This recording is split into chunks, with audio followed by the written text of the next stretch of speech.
Okay, let's unpack this. We are back, and we kind of need to do a reset. Do a bit of a reset, yeah. If you were with us for our last deep dive into Parampara 101, your head might still be spinning a little bit. We spent a lot of time in the clouds. Oh, yeah. We talked about, expanding your life cone, the physics of the soul, surprising God, and that haunting image of washing the dishes before anyone asks.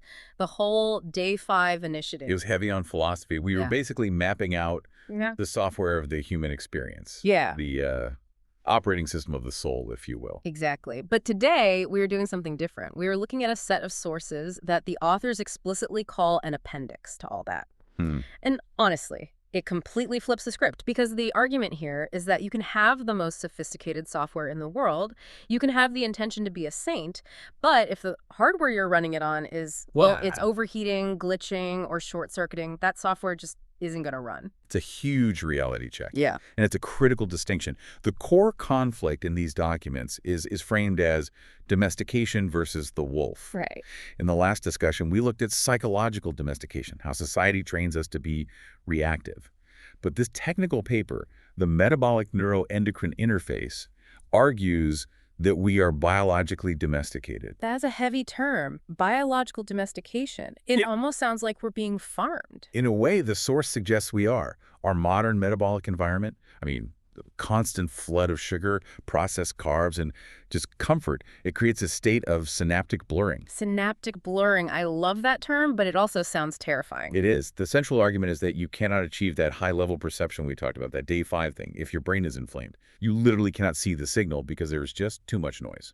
So to get to the wolf, that state of high agency and clarity, we have to look at the machinery. And the star of this show is something I think a lot of people misunderstand or, roll their eyes at. The endocannabinoid system, the ECS. The ECS is absolutely misunderstood. Most people hear cannabinoid, and they immediately think of marijuana, getting high, the munchies. Right. They think of it as a recreational system. But the ECS is actually the brain's primary homeostatic regulator.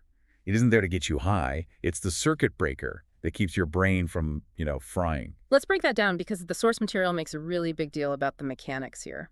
Specifically, the direction the signals travel. This is the fascinating part. In a normal neural circuit, information flows anterograde.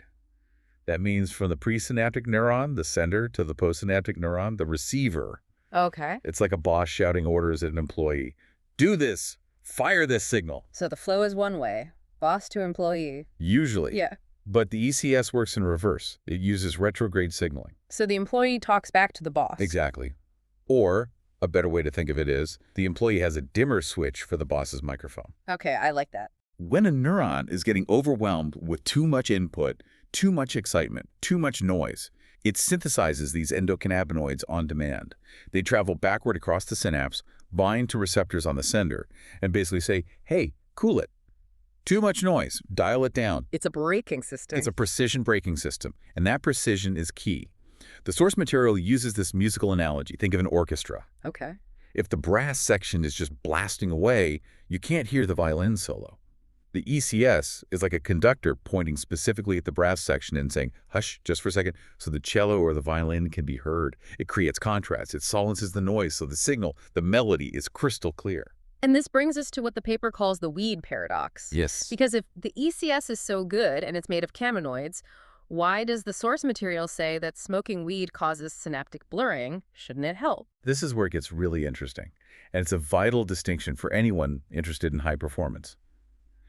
There is a massive difference between endogenous cannabinoids, the ones your body makes right when and where they're needed, and exogenous cannabinoids like THC from smoking or edibles. One is a sniper, the other is a nuke. Essentially, when your body does it, it's highly localized. We're talking micrometers. It quiets one specific circuit to let a memory form. When you smoke, you are flooding the entire brain globally. Wow. You're hitting every single dimmer switch in the house at the exact same time. So instead of creating contrast, you're just turning everything down. Right. You lose the signal-to-noise ratio. The paper calls this synaptic blurring. You might feel relaxed, sure, but you lose the ability to detect fine-grained patterns. And if we connect this back to Parampara, to that day 5 perception, You can't see the dishes. you can't see the dishes. To notice that the dishes need doing before anyone asks requires high-definition perception. It requires noticing a subtle signal, a dirty plate, a tired spouse in a noisy world. If your synapses are blurred by exogenous drugs or even just chronic inflammation, you are biologically incapable of that level of awareness. You are domesticated by the blur. Okay, so that's the blurred state. But the sources talk about another enemy of clarity, one that's probably way more common than weed: sugar. The noisy brain. And this is the default state for the modern Western world. The paper calls this the glucose state. So what is happening to our hardware when we were running on, bagels and frappuccinos? It creates a state of ECS overdrive. When you have chronically high blood sugar, you have high insulin. And high insulin and high sugar drive inflammation, specifically neuroinflammation. The paper even refers to it as type 3 diabetes of the brain. That sounds incredibly serious. Type 3 diabetes. It is. The ECS tries to compensate, it's trying to buffer that inflammation, but eventually, like any system that's overworked, it just gets overwhelmed. The receptors downregulate, they stop listening. But they just give up. Yeah, they give up. So now you have a brain that is inflamed, screaming with noise from the sugar, and the braking system, the ECS, is basically broken. And the result is, what, just brain fog? Brain fog, anxiety, reactivity. The source connects this directly to the concept of the rigged mirror from the True Growth Companion notes. Right. A domesticated animal or human lives in an environment that confirms their biases and keeps them comfortable. A sugar-fed brain is a reactive brain. It lives in days 1 through 4 of the menorah. It obeys, it rebels, it crashes. It doesn't create. It can't surrender to a higher purpose because it's too busy managing its own inflammation. So if sugar is the villain, then the hero in this story is ketones. Specifically, beta-hydroxybutyrate, or BHB. This is the fuel your body runs on when you're fasting or in a deep ketogenic state. And the source makes a crucial point here. Ketones aren't just fuel. They are signaling molecules. They talk to our DNA. They do. BHB acts as an HTC inhibitor. Without getting too bogged down in the chemistry, it basically switches on genes that produce BDNF, brain-derived neurotrophic factor. The fertilizer for the brain. Exactly. But even more immediately, burning ketones is thermodynamically cleaner. It produces fewer free radicals than burning sugar. And, crucially, it changes the neurotransmitter balance. It increases GABA, which is calming, and decreases glutamate, which is excitatory.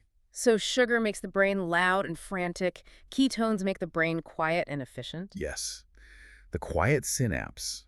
And this is the so what for the spiritual seeker. The text argues that you need this quiet biological environment to receive Parampara transmission. You can't hear the quiet voice of gravity, which the text equates to God or conscience, if your neural circuits are screaming with glucose inflammation. This is a huge reframing. We usually think of spiritual blocks as emotional issues. Oh, I'm resisting God, or I have unresolved trauma. But this suggests that maybe you just can't hear the signal because your hardware is too noisy. It completely collapses the dualism between body and soul. If you want to expand your life cone, you need the biological energy to support that expansion. Which brings us to the protocol. The source material outlines a very specific chronological analysis of a 72-hour fast. And this isn't just don't eat. It describes it as a transfiguration of the body. It's a journey from the domesticated dog to the wolf. So walk us through it. The first 12 hours, seemingly pretty easy. Phase 1, 0 to 12 hours. This is the post-absorptive state. You're just running off the breakfast you ate. Nothing special happening yet. Yeah. You're just moving from anabolic, which is building, to catabolic, breaking down. And then we hit the wall, phase 2, the 12 to 36-hour mark. The struggle, this is where the magic and the pain starts. Your liver glycogen, your stored sugar runs out. The brain, which is addicted to sugar, starts to panic. It sends a signal. Where is the fuel? This is the hangry phase. Biologically, yes. Yeah. And here's where the ECS comes back in. As your energy drops, the levels of a specific endocannabinoid called 2-AG surge in the hypothalamus. And 2-AG is the foraging signal. Exactly. It's an evolutionary override. The brain increases alertness, sensory acuity, and agitation. It's telling you, get off the couch and go hunt. It's designed to make you uncomfortable so you will move. So when you feel that agitation during a fast, it's not a malfunction. It's the wolf waking up. It is the biological drive for agency. But then, if you push through that, you hit phase 3, the 36 to 72-hour window, the fasting high. This part fascinated me because the text points out a huge paradox here. If you measure the blood of someone 48 hours into a fast, their cortisol, the stress hormone, is sky high, up almost 100%. Right. So they should be freaking out. They should be a nervous wreck, but they feel calm. Yeah. Euphoric, even. How is that possible? This is the gating hypothesis, and it's arguably the most important insight in the entire paper. Hmm. The ECS acts as a gatekeeper in the amygdala, the fear center. Okay, so how does that work? Yeah. So the body needs cortisol to mobilize fat for fuel. It needs the energy. But the ECS says, okay, we need the energy, but we don't need the panic. So it blocks the anxiety response in the amygdala while allowing the cortisol to sharpen the body and mind. That is incredible. It filters the stress response. It gives you the physiology of the wolf leaving the pack. Think about a wolf hunting. Is it anxious? No. Is it lethargic? No. It is in a state of high alertness, massive dopamine availability, and total clarity. It has high agency and low anxiety. That is the day 5 biological state. You are ready to act. You can see what needs to be done. And you have the energy to do it. Yeah. You aren't bogged down by digestion or sugar crashes. You are running on clean jet fuel. You become extremely present because your biology absolutely demands it. Right, eventually you have to eat. And the source material has a big warning sign over this part. Segment 4, the refeeding event. The critical window. This is where most people crash and burn. Why is eating a sandwich dangerous? You've done the hard work. Because your brain chemistry has literally changed during the fast. Right. Specifically, your dopamine transporters, or D8, have been downregulated. Meaning there are fewer vacuums to suck up the dopamine. Exactly. So when you take that first bite, the dopamine hits the synapse, and it just stays there. It's a super reward. It hits with super physiological intensity. So food tastes better than it ever has. It's ecstatic. It's effectively a drug at that point. Yeah. But there's a trap, the jejunum loop. Okay. As soon as fat hits the gut, specifically the jejunum, it triggers a massive spike of 2-AG in the intestines, signaling the brain through the vagus nerve to eat more. It's a biological binge trigger. It is. And if you refeed with sugar or processed food, if you give in to the domestication, you risk a refeeding crash. The source notes that depression and anxiety often peak 3 to 6 days after breaking a fast if you do it poorly. Because you're whipping the system from one extreme to the other. You're taking a sensitive, high-precision system and just flooding it with noise. The text mentions that this moment requires the container concept from Parampara. The discipline. Yes, the biology is primed for addiction or transformation. Without that day 4 obedience, the ability to say, I will eat this amount and stop, the biology will hijack you. You'll binge, you'll crash, and you'll lose all the clarity you just gained. It's a test. The fast gives you the clarity, but the refeed tests your will. It's the final exam. And honestly, it's where the spiritual practice of Parampara has to override the biological impulse of the wolf. The wolf just wants to gorge. The disciple eats with intention. So let's zoom out. We've talked about the molecules, the hormones, the hunger. But what does this all mean for the listener? We started with the idea of a hardware of the soul. We did. And I think the synthesis is this metabolic cognitive continuum the paper describes. You have 3 states. Right. First, the blurred state. That's exogenous drugs. You feel good, but you're blind to the details. Okay. Second, the noisy state. That's the modern default. Sugar, insulin resistance. You are reactive, tired, and stuck in the stasis of days 1 through 4. Mentioned the third. The precision state. That's endogenous ketosis. The wolf. The disciple. And that precision state is what makes day 5 possible. Exactly. Connect it back to the life cone. We said the life cone is the boundary of what you can care about. But caring costs energy.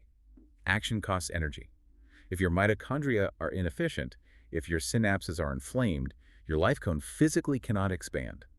You might want to save the world, but if you need a nap at 2 p.m. because of a sugar crash, your biology's voting no. That is a provocative thought. We often treat our bodies like they are just taxis for our brains. But this suggests the taxi determines where the brain can even go. The hardware limits the software. If you want to surprise God with your initiative, you first have to quiet the inflammation in your own head. You have to clear the noise so you can actually hear the signal. It makes me think about that gravity metaphor again. If God is gravity, a constant, quiet pull toward the beautiful path, then metabolic noise is like standing next to a jet engine. Gravity is still there, but you can't feel it because the vibration is too intense. And fasting, or just fixing your metabolism, is simply turning off the jet engine. It's not magic, it's just silence. And in that silence, the signal becomes undeniable. So here's a thought for you to take with you today. We usually ask, what do I need to do to grow spiritually? But maybe the better question is, what do I need to stop eating? Or when was the last time my brain was actually quiet? It raises the question, is your spiritual block actually just a biological noise problem? A fascinating place to leave it. We hope this helps you look at your lunch and your life a little differently. Until next time, keep diving deep. And stay clear.